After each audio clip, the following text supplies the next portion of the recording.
AAT Birds Weekly Report is the Eagle news, notes, and analysis you need.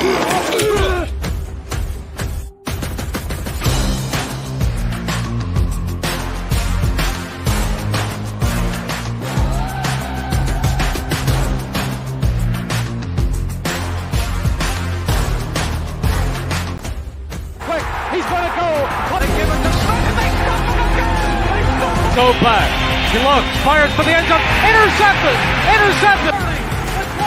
the 10, the 5. Touchdown. Matt Ware. Midfield. He's going to go. Deshaun Jackson. He steps up his head and falls forward. And he fumbles the football, and the Eagles have it. It's one. And the Eagles win. It's all birds. All the time. And welcome to another edition of the AAT Birds Weekly Report. I myself, Johnny Ulecka, is joined as always by Chip at Chip for the Birds. And it's free agency time. The Eagles have spent some money. They've added some pieces, and we're going to dive into it. Go through each free agent signing since it started. Recording on a Thursday, a day later. League year officially opened yesterday. But we're going to talk about everything, and especially the top signings that they, once it opened up. Bryce Huff was the first signing, the edge rusher out of New York, which then, of course, begs the question of what's going on with Sweat and or Reddick, which we'll get into that. And then, everything hit there when he got all the rumors, everything for, Saquon Barkley, they're interested in him. And you think, yeah, they may be interested, but are they really willing to go about that, level? And listen, I'm a Penn State guy. I love Saquon Barkley. Watching him play for the Giants was tough, trying to root for him. Sound kind of like the Micah Parsons aspect there, but the Eagles sign Saquon Barkley to a 3-year deal up to it's a $37.75 million, $26 million guaranteed, I believe. It can escalate up to $46 million total, depending on, all his incentives and everything with that. But hey, we got some other signings to talk about. Eagles signed a linebacker today, and of course, we have a return of CJ GJ. But how you feeling, Chip, on this? I mean, I've been dancing for the last 2 minutes, so probably pretty good. I also would like to talk about, speaking of returns, this is the first time that I have seen Twitter comments in our feed in forever. Oh, yeah, Twitter is back with the comments. StreamYard and X are finally no longer X's. So welcome to all of our Twitter friends. Looking and seeing some people have some thoughts.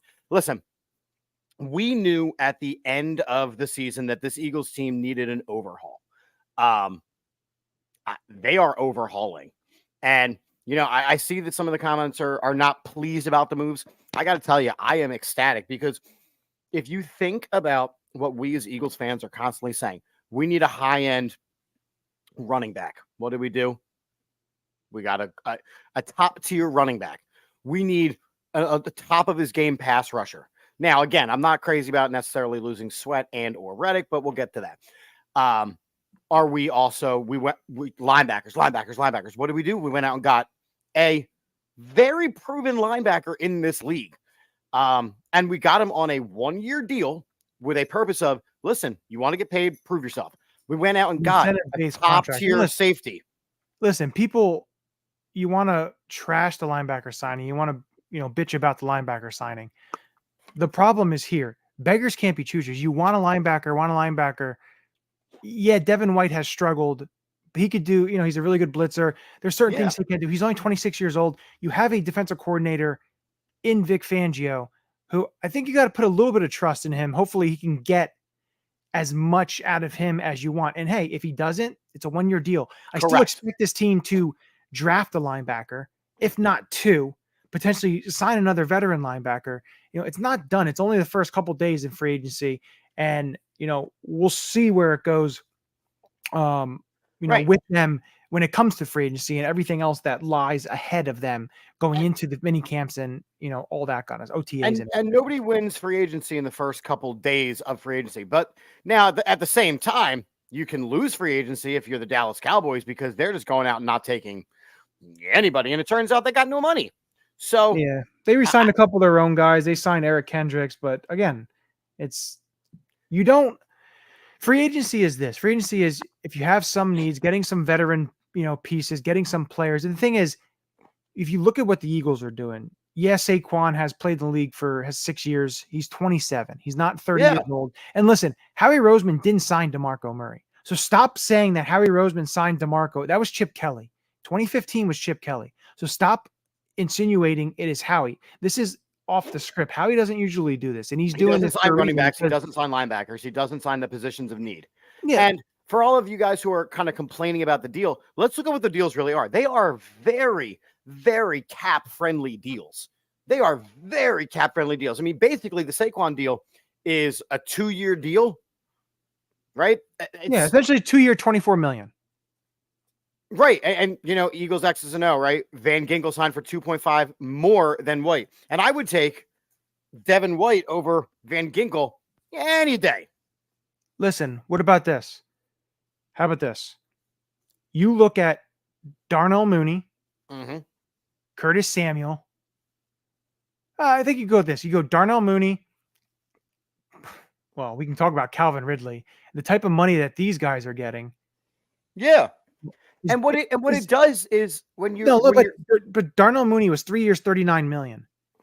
You can't tell me that Darnell Mooney is the same type of quality as Saquon. I know Darnell's a slot receiver, Saquon's a running back. I understand that, but you look at a player in general, someone like Darnell Mooney who, shows some flashes, but really hasn't showed you much of anything with Chicago. Gets 3 years, $39 million. Now, of course, it's not $13 million a year, but you know what I mean. But you look at it like that, and you look at the Saquon deal.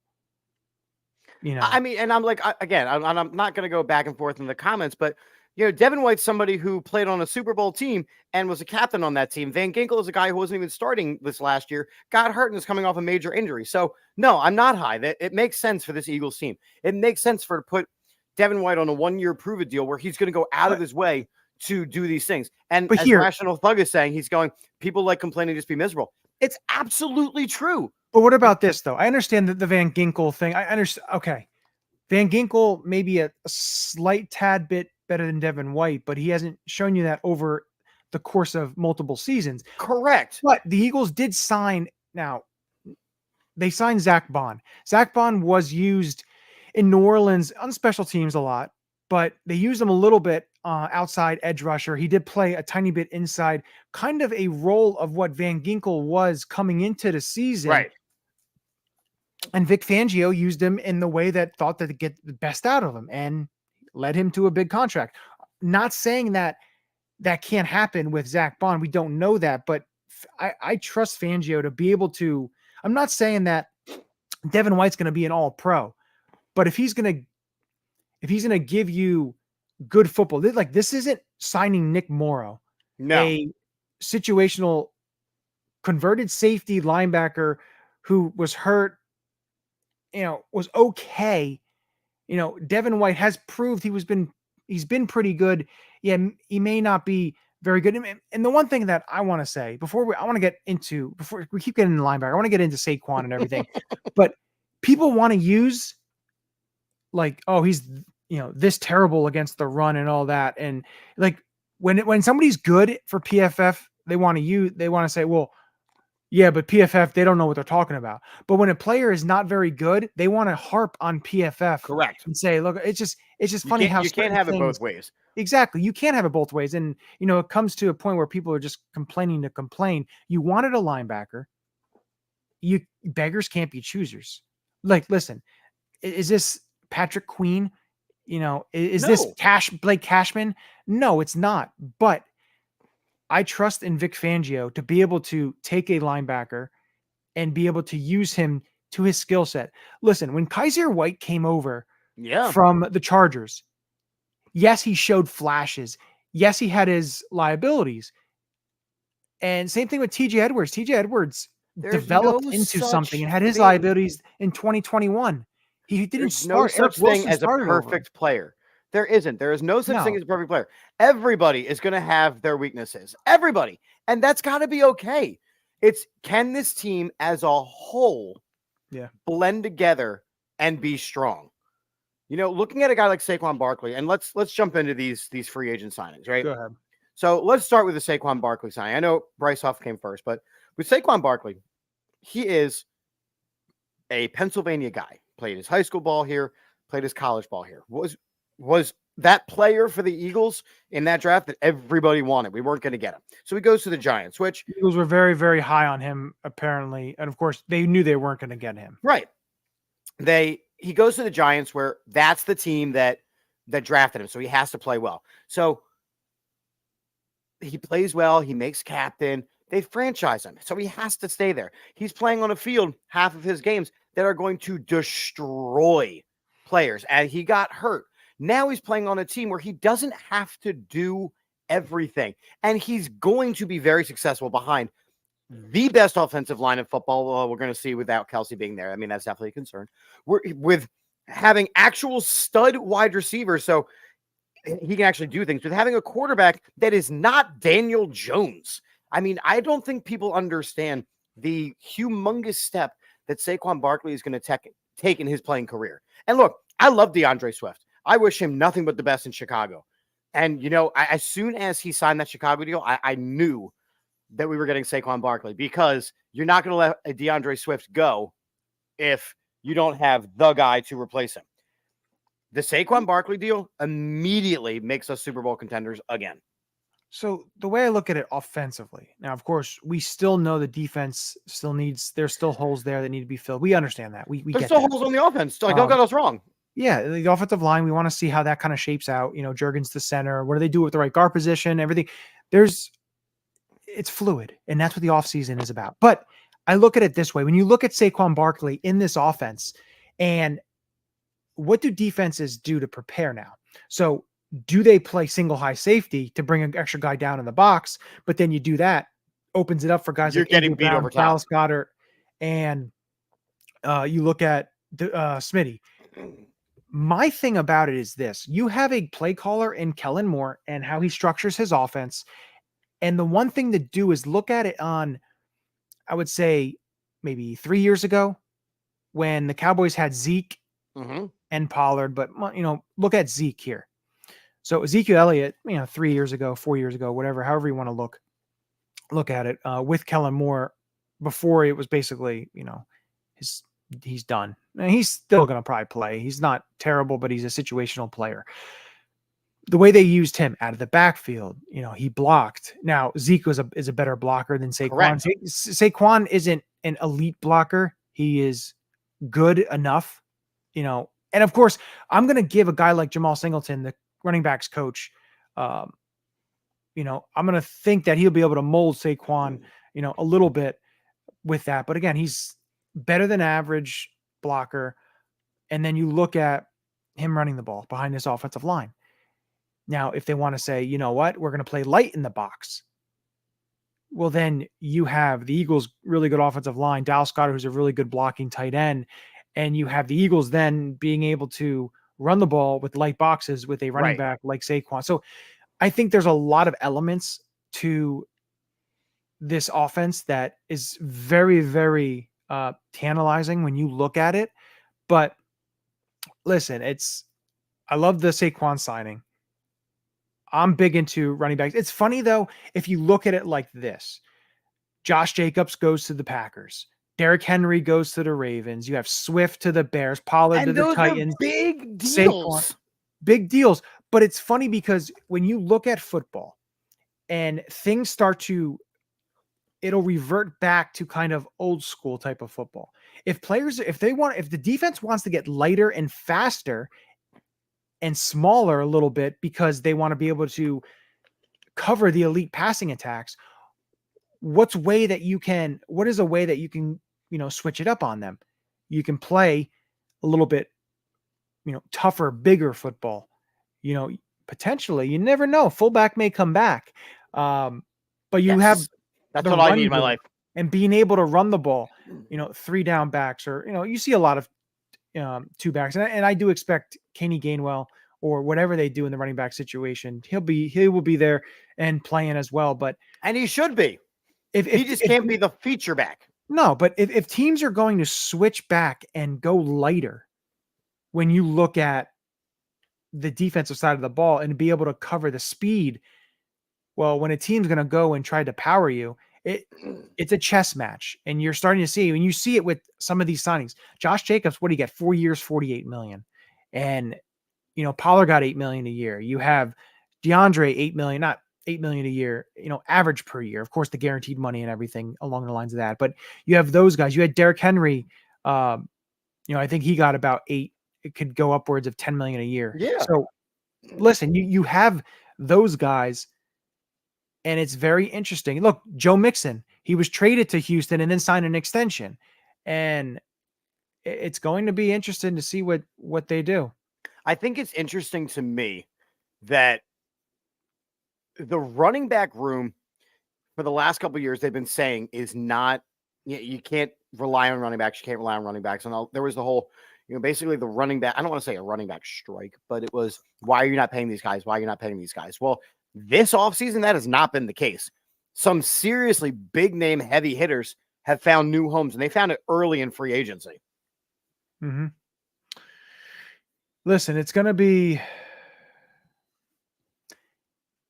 fun to watch, in my opinion. I know some people aren't very happy in, certain things. But listen, you're not going to be able to please everyone.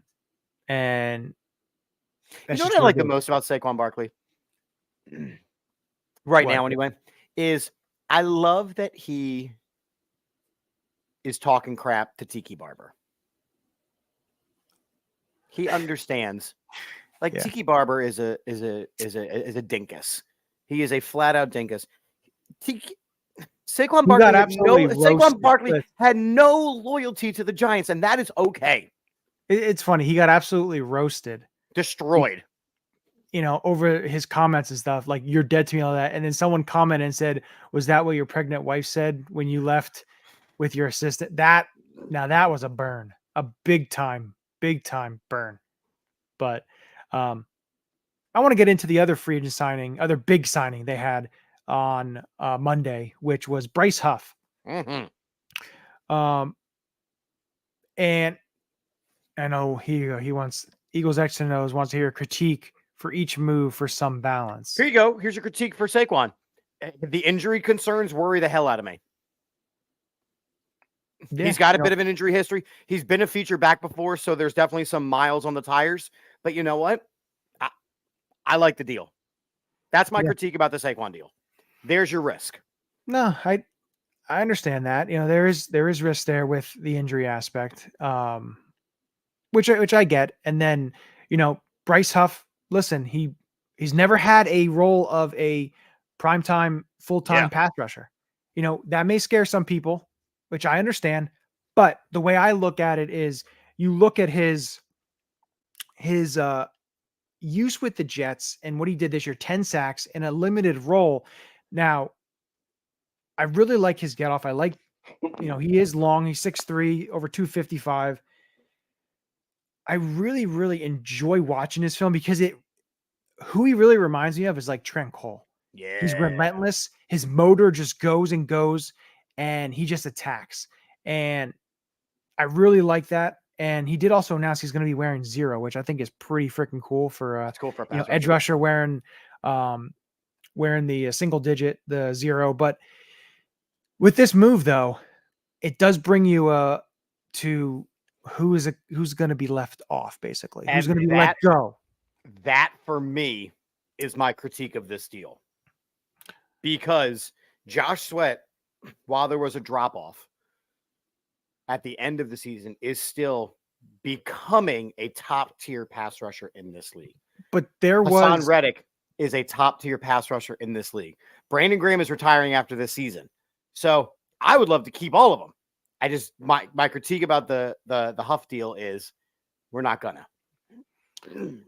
No. And listen, the thing with Josh Sweat, I know there's stuff that came out with him that, like, towards the end of the season, he kind of went rogue, kind of did what he wanted in terms of pass rushing and which you never want. You don't want your edge rusher to do that. And he's 27 years old. I get that.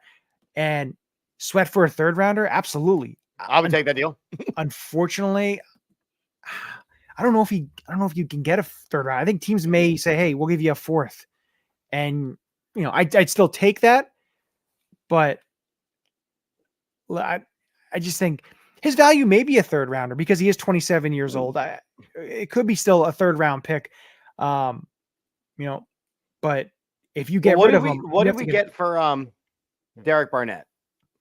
You got nothing. Right. Because we cut him, right? Again, you can keep Sweat and then let him be a free agent next year. But I'm not sure that would really work well. And look, and teams are always in the market for a pass rusher. So if it only costs a team a third rounder for a 27-year-old pass rusher that if he plays well, ability to re-sign him, I think you're going to have people interested. Absolutely. Reddick's a little bit different. He is going to be turning 30. I think there's something there where you go ahead and I think you have to extend them because you need prime elite pass rushers. You can't just get rid of all your pass rushers and expect to just be able to pluck guys from all over the place and be able to get the same result. It doesn't work that way. Especially when you do have weaknesses in other facets of your defense. Like the linebacker room by no means is done. Yeah. No, it's not done. And, great point here. The draft is loaded with linemen and receivers. We talked to Devin Jackson last week, and he talked about especially the interior, even the tackles he did say was deep. The interior position, the guard class is super deep as well. But the tackle, he said that you could see a handful of tackles going in the first round. There's a lot of talent there. And then receivers, there's a ton of different types of receivers. I definitely expect the Eagles to get one, maybe even two offensive linemen and a receiver in the draft. But I think the thing that we have to remember, though, and especially here in Philadelphia, is like I want to point out that there was a point where people wanted to get rid of Brandon Graham because he wasn't developing fast enough. You know what I mean? If you're going to, rely on the draft for whatever position may be, and again, there's a plethora of them. Yeah. You also have to rely on the development of those players. And the way that this team is being built right this second, it is much more of a win now mentality rather than a couple years down the line of development. So you need some of those players that are already developed and just need to learn a system real quick. Yeah, no, you're right. But listen, when you look at free agency is about filling some immediate needs here and there. The draft is your future. The draft are your guys that you want to become cornerstones. Now, do some free agents become, those players that are there for years, like a Malcolm Jenkins and a player that's really good? Yes, that does happen. I'm not saying that doesn't happen. You hit on a guy like a Jason Kelce, but that's not the norm. Yeah. No, I just look and look at this. I want to go through before we get to Gardner Johnson signing and then the three other guys. And I do want to bring up the Fletcher Cox retirement as well. Yeah. But when you look at the 2021 draft, you got Devontae, cornerstone player. Landon Dickerson extended. Oh yeah, we didn't mention him. He was extended 4 years, $87 million contract. I loved the pick. Maybe I was the only one that loved the pick. We can go back to that video with which one? The Landon Dickerson pick. Because of his injuries. Yet he turned into a cornerstone. So it's right there. I feel like I liked it, but I was worried about the injuries. Yeah, well, I can always dig it up and we can really see. Then Milton Williams. Again, Milton Williams, last year of his rookie deal. Again, he's a very good player. He's very, very good player. Then you went Zach McPherson, who he's going to probably be the backup slot corner this year. He unfortunately had an injury last year, which is the position he was going to be. Very, very, very good special teamer. Your 5th round pick was Kenny Gainwell, who is the second team running back. Then you had Marlon Tuipulotu, who played some snaps last year. He did play last year. He is a rotational player.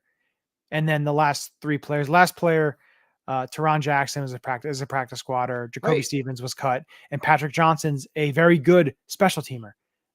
that's a heck of a draft to start and getting a couple guys that can be cornerstones. And then you have a couple guys who are rotational players who are, really good players. Yeah, So, I think that last draft, that last draft was so good. And, sometimes you do hit on a chunk of the picks. Not always the case. Not always the case. Now, when you look at the 22 draft, Jordan Davis, the jury's still out. We need him to take that next step. Cam Jurgen, we're going to see if he can take that next step. He's going to be the center, most likely. Another player, Nakobe Dean, we need to see what we got to see a step out of him. And then you had Grant Calcaterra, who's a backup, may not even make the roster. Out of this. Jack Stoll gone. Kyron Johnson, who is on the Steelers. He's not even there. So that one, of course, it's tough. If Jordan Davis and Jurgens can somewhat turn in, then you have something there. But this one, the jury is still out on the 22 draft. Now, again, these players are still young. They still have a little bit of time. You have to let them develop. Yeah. And then when you look at last year's draft, Jalen Carter, very, very good start to the season. He faded off a little bit, but he's a top-tier talent. When he's the in the right direction. When the defensive coordinator fell apart, he did fade off. Nolan Smith. Of course, Nolan Smith had a shoulder thing, had a little shoulder operation. He needs to get a little stronger. Jury's still out, of course, on him. But again, he is very, very, very young. A first-round pick, just turned 23 years old. So there's still time with him. Tyler Steen, we'll see what he is. Is he going to be the right tackle of the future? Is he going to be the right guard of the future? What is he? There's a player. Sidney Brown showed some flashes. Unfortunately, the injury with him. Keely Ringo, I know he had some starts. Again, maybe he shows you something there. Tanner McKee, possibly the backup quarterback. That's the one move I really don't like. And then, listen, calm down. Listen, if it comes down to the point where we're living on a backup, again, I understand, but I don't think that Tanner McKee is an NFL quality quarterback. You just don't like him because of what you saw. You need to calm down. All right. So, and then the last guy, Moro Ojomo, defensive lineman. I like him because one, he's only 22 years old. He'll turn 23 in August, but he's a developmental type of player. So we'll see there. And again, that's where this is where the draft is crucial. You don't want to be like the Washington Commanders. If you want to bring up a divisional opponent, would they sign 21 free agents? It seems like 20 free agents. They traded their starting quarterback from last year to the Seahawks. Traded quarterback Sam Howell to the Seahawks. And listen, you don't want to just try to fill all your needs. And you can't usually fill all your needs in one off season. For the Eagles, what their hope is they're hoping some of these guys take the next step. And then you can supplement with some free agents and be able to fill your roster and get a quality enough roster, because the offense is still really good, especially with a new play caller. Yeah. You have new play callers and more in Fangio. So it'll be interesting. I like free agency because it's a fun aspect to see how this team is built. I love the free agency, the roster building aspect. And, when you're looking at free agency, the Eagles, you say they re-signed. They brought back CJ Gardner-Johnson. Yes, they sure did. I know there were some rumblings, but I really wasn't sure how that all was going to play out because of how it ended. And he signed a 1-year deal last year with Detroit, then comes back and, he puts on X. He apologizes for what he said and everything. And yeah, I don't care. Listen, I don't care. What have we said when you looked at the Eagles secondary last year? There's no playmakers. No, they were towards the bottom of the league in forcing turnovers. 9 interceptions. They gave up 35 passing touchdowns and only intercepted the ball 9 times. CJ Gardner-Johnson had 6 picks, and I believe it was 12 games he played with the Eagles because he had that freak, I think, spleen injury. On the Packers game. But listen, he's a playmaker, and it's 3 years up to $33 million, but it's only, I believe, only $10 million guaranteed.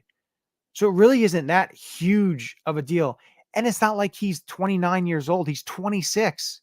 He's still young. And I like Correct. the way they worded it. They signed safety / nickel. Yep. He can play the nickel. He can play a little bit. And, Eagles X's and O's saying Bradbury in the slot. Is the slot code word for the free agency line? Yeah, I think it's just. I think Bradbury's got to go. He's got to go. Especially if they sign a corner or what. I know there was reports that Howie is looking around. There may be something up his sleeve, whether is that a trade for a corner? What is that? I think Bradbury, unfortunately, won't be back. The guy's a great guy, but he just lost a step, and you could see it. But they're gonna have to. I would not rule out them drafting a corner and a safety. They need to do that. Listen, this whole trying to get late round corners and undrafted guys and stuff, they need to stop that. It's time to invest in a first or second round corner. I understand they've done that before with Sidney Jones, everything there. Okay. But you can't, just because you drafted Sidney Jones, to give up because of that. Of course, he was coming off a major injury too. So yes, he was. Listen, I think they need to go early in the draft. They need to go corner. I'd like a safety early as well, because Sidney Brown's going to be out for a while, but it's going to be interesting. It's going to be fun. I want to get your I don't think they're done. No. Not whatsoever. They're not done. Also, you also have the draft coming up in a little over a month. So you have that as well in terms of some trades that possibly can go down and stuff that can happen with them there.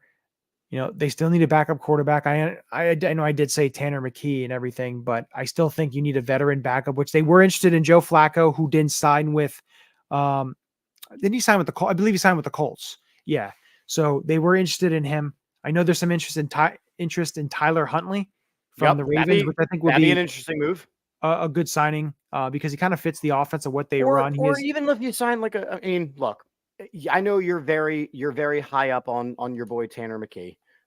Obviously, I am not. I don't think anything of him at all. But at some point, you have to see him with the twos to see if he's capable of the twos. Like if you just keep running him with the threes, then you're never gonna know. So maybe you bring in somebody at camp where it's like I'm throwing out the first name that comes to my mind. Maybe you bring in a guy like an Easton Stick, and you have him compete.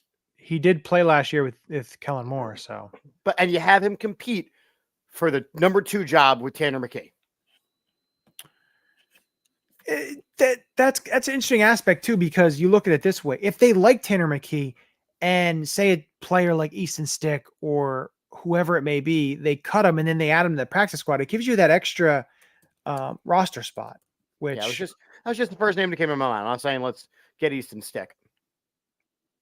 you say that's just the first thing that came to your mind? First thing that came to my mind. Because you know what would be funny is that quarterback room then would be McKee, Sticks, Hurts. You're an idiot. Is that is that the reason that you said that? That just came to me. Nope, that just came to me. That just came to you. Yep. Interesting.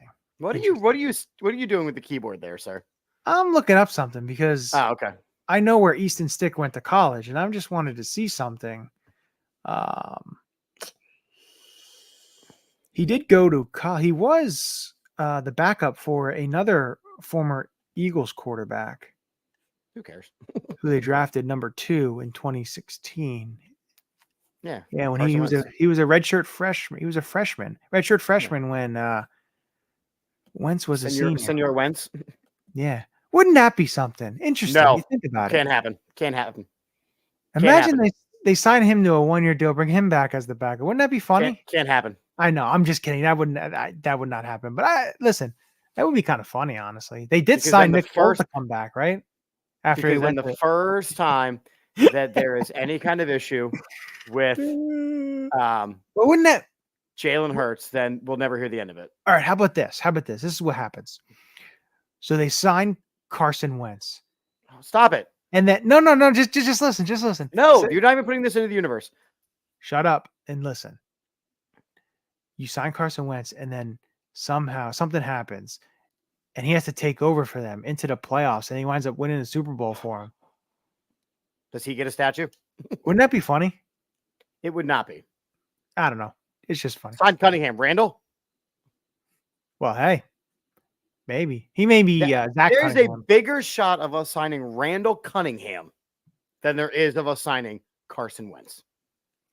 Listen, if they re-sign Zach Cunningham, I'm really okay with it now because then you can draft, a top, in the second or third round, draft a linebacker as well to go in that linebacker room. Right. But I do still think they need another veteran linebacker. A player I would love for them to sign, which I don't think it's really going to happen. I would love Devondre Campbell from the Packers. He's 31 years old, but a veteran there. Again, Nakobe Dean, what has he showed us? He showed us that nothing. He couldn't stay healthy still last hurt. year. So, you sign someone, you have a veteran like that, whether it's Cunningham, whether it's Campbell, whoever it may be, they do still need to sign another linebacker and draft one. Definitely draft at least one. You have to be able to fill that room out because right now there really isn't much of anything. It's just Ben Van Sumeren, Brandon Smith, Dean White. That's really it. So you definitely need to, shore up that depth there. But I want to get your take before we kind of wrap everything up here. I want to get your take on the last batch of signs. We kind of mentioned Zach Bond a tiny bit, talking with Van Ginkel when it came up in the chat. Yeah, whatever. So what is your thoughts on Matt Hennessy and Devontae Parker? You want to take one of them? I'll take the other. I like the Devontae Parker pickup. I'm a big fan of Devontae Parker as the role that they're going to try and put him in, which is that third wide receiver. But it also doesn't, because of the deal that he signed, it doesn't rule out the idea of them drafting a good wide receiver or even going after a good wide receiver. I like his size. I like his hands. I think that he isn't going to be too demanding of the ball. I think it's a good pickup. It's not a needle mover at all. It's just a good pickup. It's like the Olamide Zaccheaus signing, basically. It's just exactly. And it was just like the who they had before him, Zach Pascal before that. Yeah. He's struggled with he's been really beat up. He's 31 years old, but again, you sign him to basically it's the league minimum because the Patriots are paying basically the rest of his money. I think they're paying him, I forget, like 4.9 or something like that. So listen, you swing. If he's not very good, boom, you just get rid of him. It's, basically what it comes down to. It's like that back in, what year was it? It was when Chip was there. I think it was 2014 when they signed Ruben Randall, who was with the Giants. Of course, I thought it was a good signing. He'd be a good quality, veteran receiver, and he wound up not even making out of camp.